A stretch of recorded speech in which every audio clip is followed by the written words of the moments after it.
ulu hati apabila melihat sekumpulan pelajar terpaksa bergadai nyawa dengan berakit atau menaiki zipline untuk menyeberangi sungai demi menuntut ilmu di sekolah. Kejadian itu dikatakan berlaku di Kampung Nangkawangan, Nabawan berikutan jambatan gantung di Sungai Terbabit dihanyutkan arus deras ketika banjir melanda beberapa perkampungan di situ. Baru-baru ini, jurucakap mewakili penduduk di kampung itu Zazila Roslan, 30, berkata, jambatan gantung berkenaan telah hanyut akibat banjir besar yang melanda beberapa kawasan di Nabawan pada Mac lalu. Katanya, selain jambatan gantung dimaksudkan, beberapa lagi laluan, sama ada jambatan gantung atau jambatan konkret untuk menyeberangi sungai turut musnah angkara bencana alam itu. Banjir luar biasa itu berlaku ketika cuti sekolah dan apabila habis cuti, guru-guru yang mengajar di beberapa buah sekolah di kawasan berkenaan terpaksa berjalan kaki kira-kira 18 jam demi memastikan mereka dapat sampai ke sekolah untuk mendidik anak-anak di situ dan ini telah diceritakan di akhbar berita sebelum ini. Saya tahu perkara ini kerana ibu saya merupakan cikgu di salah sebuah kampung di situ dan saya bersama pasukan sukarelawan anak negeri Sabah juga telah pergi ke beberapa kampung berhampiran bagi misi menghantar bantuan, katanya seperti dipetik Hotel FMT. Zazila berkata, dia dimaklumkan penduduk kampung yang wakil rakyat di situ ada turun padang untuk meninjau masalah berkenaan seterusnya berjanji akan membuat tindakan sewajarnya, termasuk menyediakan bot bagi kegunaan penduduk sementara menunggu pembinaan jambatan baharu.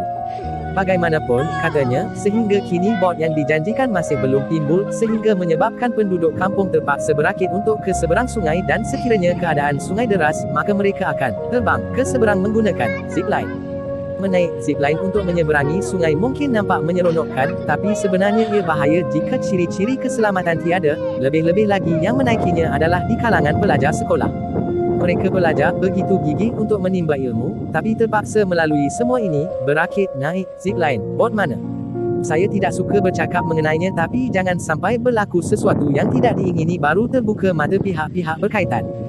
Tidak lama lagi cuti hari raya, takkan para guru termasuk ibu saya terpaksa sekali lagi berjalan kaki 18 jam katanya. Terdahulu, beberapa video yang menyaksikan pelajar sekolah menaiki rakit serta zipline turut tular di media sosial sejak malam tadi.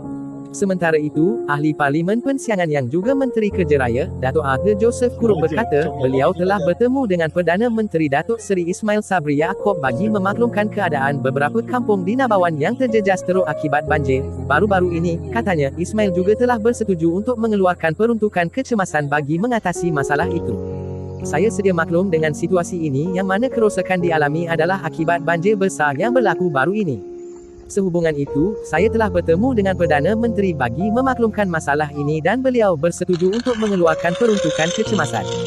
Sepasukan pegawai teknikal dari Unit Penyelaras Pelaksana serta pejabat daerah juga telah melawat kawasan Terbabit 2 hari lalu, dan kini mereka sudah mula menyediakan laporan yang diperlukan, katanya dalam satu lagi laporan FMT. Ahli yang juga Timbalan Menteri Kerja Raya berkata, beliau juga akan bertemu dengan penduduk kampung bagi membincangkan bagaimana mereka boleh membantu menyediakan pengangkutan lebih selamat kepada para pelajar untuk mereka pergi ke sekolah.